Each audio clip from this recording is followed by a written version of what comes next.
Hi, I'm Miranda Stewart, Catastrophe Management Consultant at Capital Insurance Group. Welcome to our video series on wildfire preparedness. You will learn how to protect your family, your home, or business and community based on my 30-plus years of wildland fire experience. Our goal is to provide resources to help you stay safe. It can be helpful to visualize the stages of wildfire preparedness as a bullseye. At the center, you have the home or business owner. Next, the neighborhood. And surrounding these inner layers, the community. Today, I want to talk about the importance of working with your neighbors to further strengthen your protection.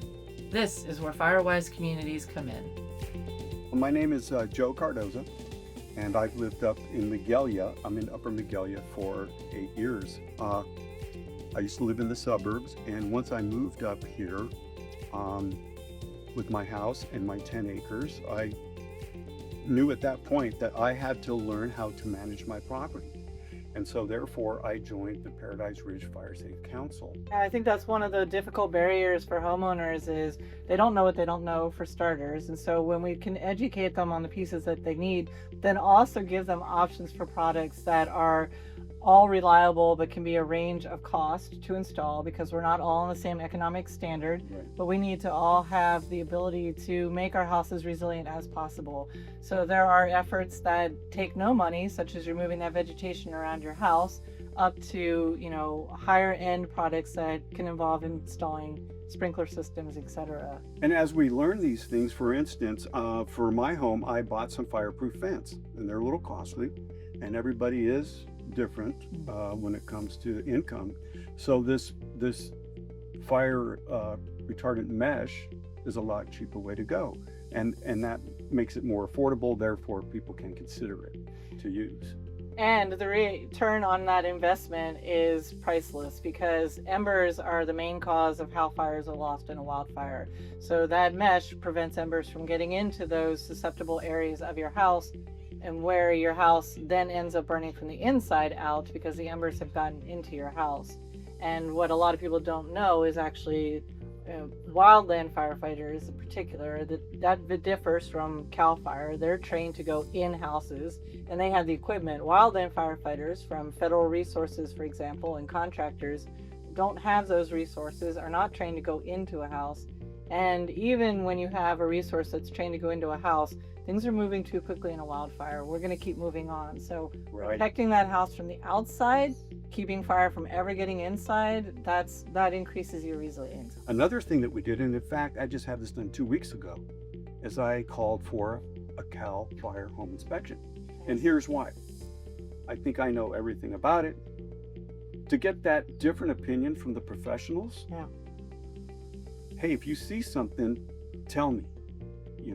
I want to know if I'm missing something. And so I appreciate that, because I love my home and I don't want to see it get destroyed. It's a really valid point you just brought up. I think a lot of people don't even realize they can reach out to their local fire department. Even outside of California, the rural fire departments are trained in looking at properties. It may be the state agency that looks at it. It may be your rural fire department. And you can get them to come out and take a look and give you their perspective of defensible space. What does it look like if we come up on this during a wildfire and need to do something? And they can give you those extra tidbits. They might even know where to find products or contractors that can help you get that work done.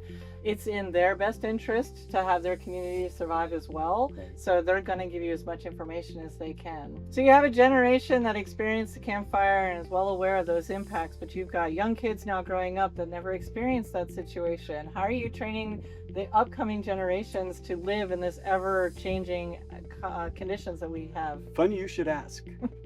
There was a gentleman who years ago, I think before 2010, he came up with a mascot called Wildfire Ready Raccoon. And in fact, I was Wildfire Ready Raccoon. It's a costume like a raccoon. And he goes around to events, grand openings, and what have you. And so as the Butte Fire Council grew, they decided to go into schools and educate children on living in the WUI and everything associated with that. And so they would use, to relate to the children, they would use Wildfire Ready Raccoon. And he became very popular. I mean, even at our Golden Nugget Days Parade, which is our biggest parade in town. The kids, they'd see wildfire ready raccoon coming from 20, 30, 40, 50 feet away, and they would just run up to it.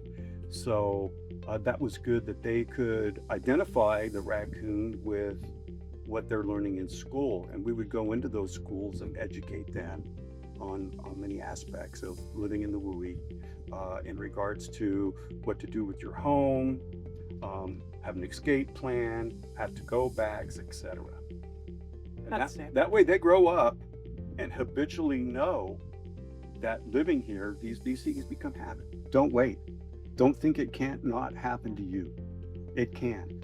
And it's better to be prepared ahead of time than to go through the agony of what Paradise, Magalia, and the surrounding areas, the people in LA, Santa Rosa, other fire victims. You don't want to go through that. We lost 85 people in this fire, and there was a lot of mental anguish. No. And you don't want to face that when it can be prevented to some degree, a very large degree, and that is to get ahead of it. And I would say it starts with Firewise. That's how you educate yourself and your neighbors. Excellent. I really appreciate your time. This is valuable lessons for communities that have gone through a fire and for communities that are facing the potential, which across the Pacific Northwest is a significant issue. And it's growing as an issue across the entire United States, as we've seen this past winter. So thank you for your time. No problem. It's been great to talk with you. Thank you.